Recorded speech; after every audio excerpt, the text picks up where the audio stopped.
pia hajakuja. Hiyo project upate school fee kwanza watoto wasome. Sawa sawa?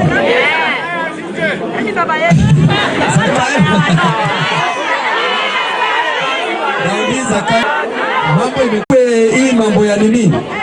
Hii mambo ya either education ama no si attorney general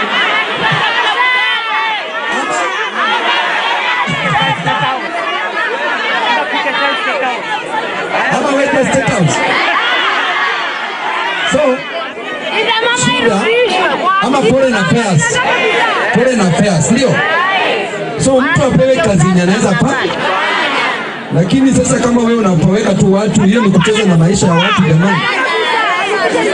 So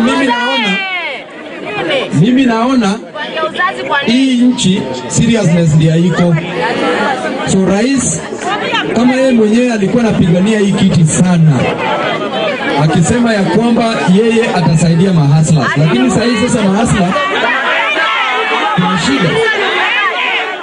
Kwanza kitu muhimu yenye Ruto angefanya kwa hii serikali, unaona hizi pesa zote za basari za constituencies zote hapa nchini, hizo pesa zote angezipeleka Ministry of Education, alafu aweke education ya high school iwe free.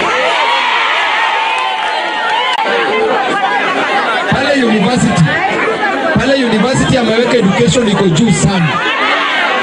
Watoto wetu saizi wakifika high school hawawezi enda university na wamepita mtihani. So shida inakuwa ni ngumu. Hiyo sasa unalipa 120 ama 300,000. Hapa kama unauza mboga iko. Kisha ununue makaa. Kisha ununue kiberiti. Kisha ununue kachumbari. Kisha ununue maji. Kisha ununue ile ndoo ya kuibeba. Jamani. 500 itatosha.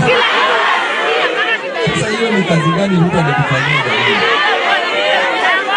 Hata kama ni kuchoma mahindi, ukinunua hizo vitu zote, si haiwezi tosha. Mama warembo vijana wazee tibi, wazee kelala, majenzi ria.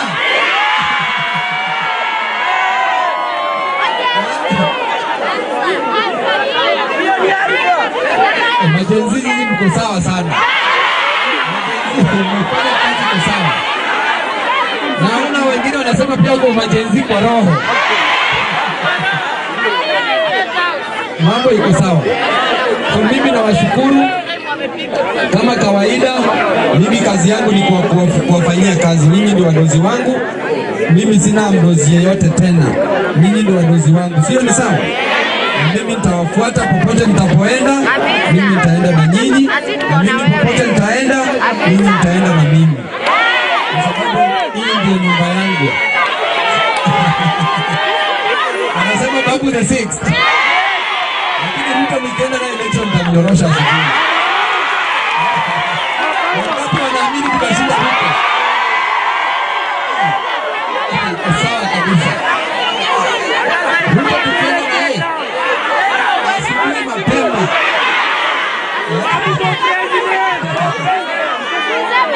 Unaona hapa mbele tuone venye dalili naenda, tunaweza badilisha akili.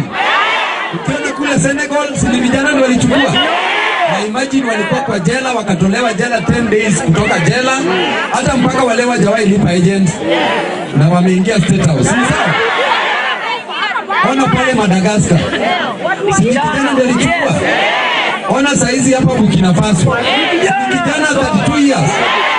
Jamani.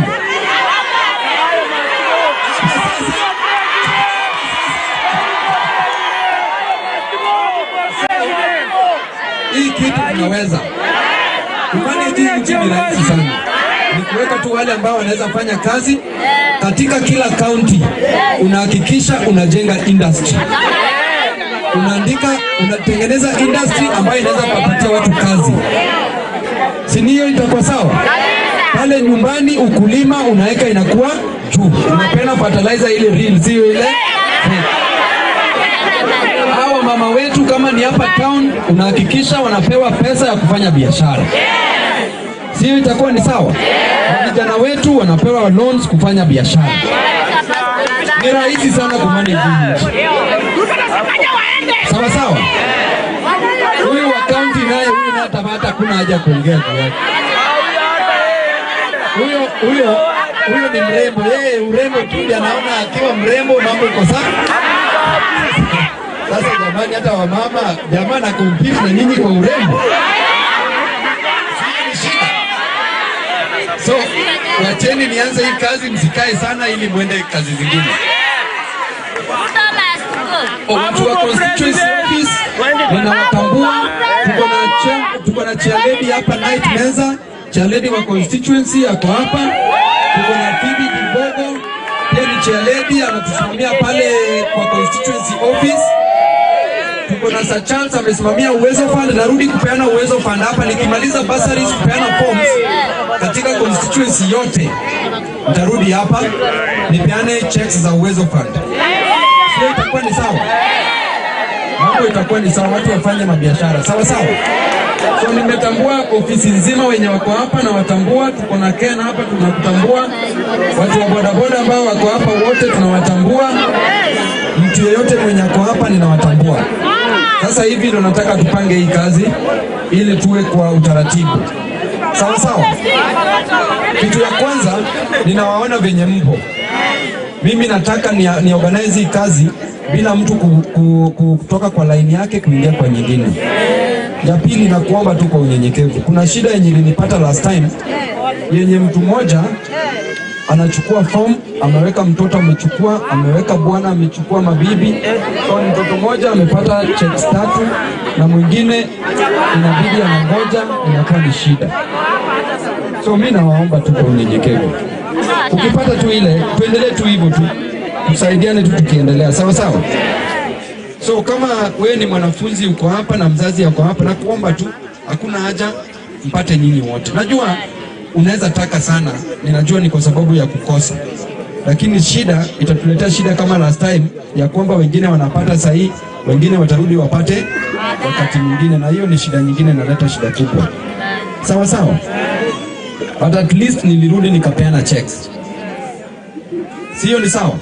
Mimi nakuomba tusiko ubaya kama uko hapa.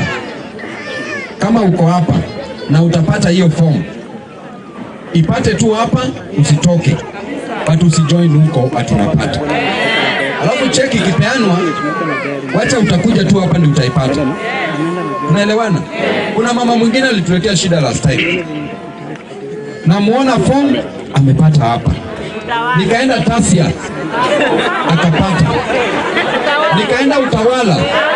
Alafu kama amefungiwa analia mpaka machozi natoka kwa macho, namuuliza mama, nimekuona hizi mahali zote, ni nini unatafuta? Sio ni mambo nyingine hata. Alafu wamama wacha niwaambie kitu moja. Siri ya success ili utake kusucceed kwenye maisha ni kukuwa na roho nzuri. Ukipenda mtoto wa jirani wako, Mungu atabariki mtoto wako.